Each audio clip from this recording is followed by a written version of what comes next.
Welcome back guys to the channel. I was not able to upload the video since few days because my offline classes have been started and the tests were also going on. And in the last video I have said that I will do the next video on tricks of ratio and proportion. So I am back with another video related to the tricks of ratio and proportion. So let's get started. First we will talk about what is ratio. So ratio is the comparison of any two or more quantities. We can take an example as 2 centimeter and 3 centimeter. So we will write it in ratio as 2:3. This sign is read as is2. So now you would be thinking that why haven't I used centimeter? Because ratio is nothing but a fraction with just is2 in it rather than upon or by. Like we can represent 2:3 as 2/3 also. Okay?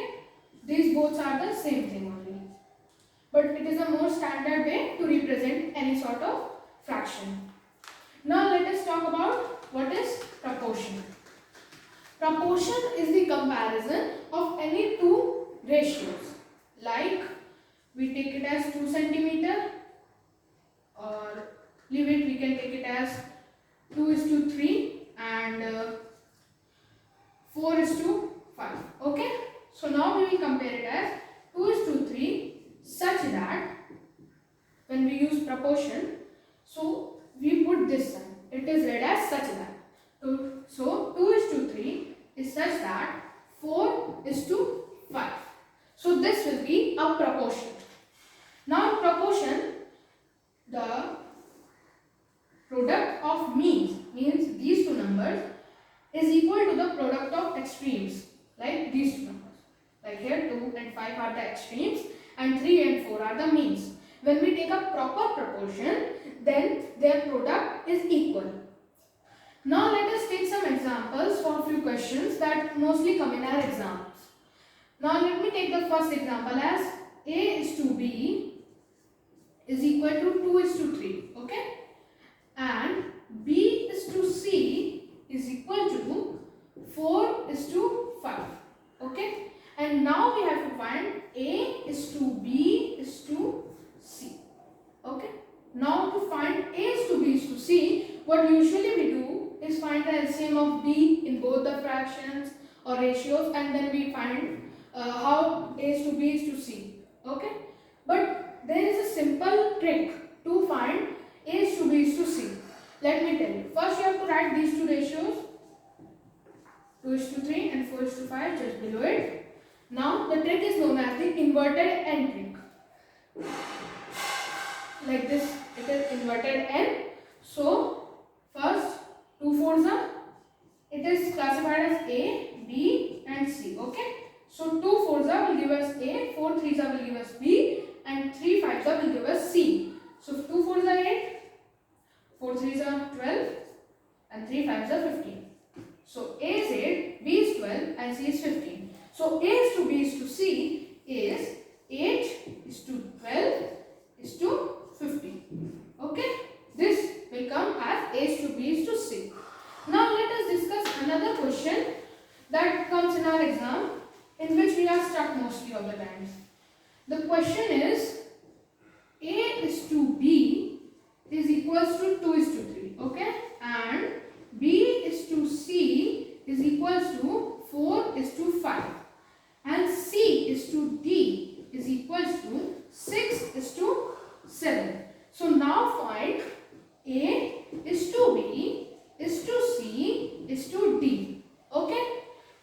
Now as we have to find A::B::C::D, so what we can do is first write these all the three ratios up below each other. So it will be 2:3, then 4:5. And then 6:7. Now we have to find the separate quantities as A, B, C and D. So I will write here A equals to, B equals to, C equals to and D equals to. Okay. So now to find A, we will multiply first of these three quantities. 2 into 4 into 6, which will result as 48. Now to find B, we will do B into C. Means 3 into 4 into 6, which will result as 72. Now to find C, we will do B into C into C, means 3 into 5 into 6, which will result as 90. And last, we have to find D, so we will just multiply these three corner ones. 3 into 5 into 7, which will result as 105. Okay. So now we have got all the four quantities. So it will be 48 is to 72 is to 90 is to 105. Now we can simplify it. So we will get 16 is to 24 is to 30 is to 35. So A is to B is to C is to D is equals to 16 is to 24 is to 30 is to 30 and 35. So now let me take the last question for this video, which is a little easy, but sometimes you get stuck in it. So the question is, if we have rupees 600, so now divide it in the ratio 5 is to 7. So now what you have to take it, that 5 you will take it as 5x and 7 you will take it as 7x, and the sum will be equal to 600. Okay, so 5x plus 7x equals to 600. Now 12x is equals to 600.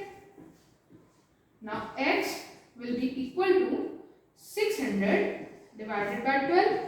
So x is equals to 50. We got x is 50 rupees.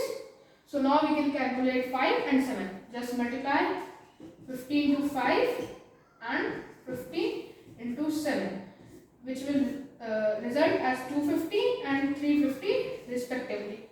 So now we have got how to find the ratio, how to find in the rupees in the ratio, like we have taken the example of 600. I hope that you got some useful information from this video and you got to know about these all tricks, and now you will do these tricks in your daily life. If you have any doubt, you can comment down in the comment section. I hope that you will like and subscribe the channel. Thank you.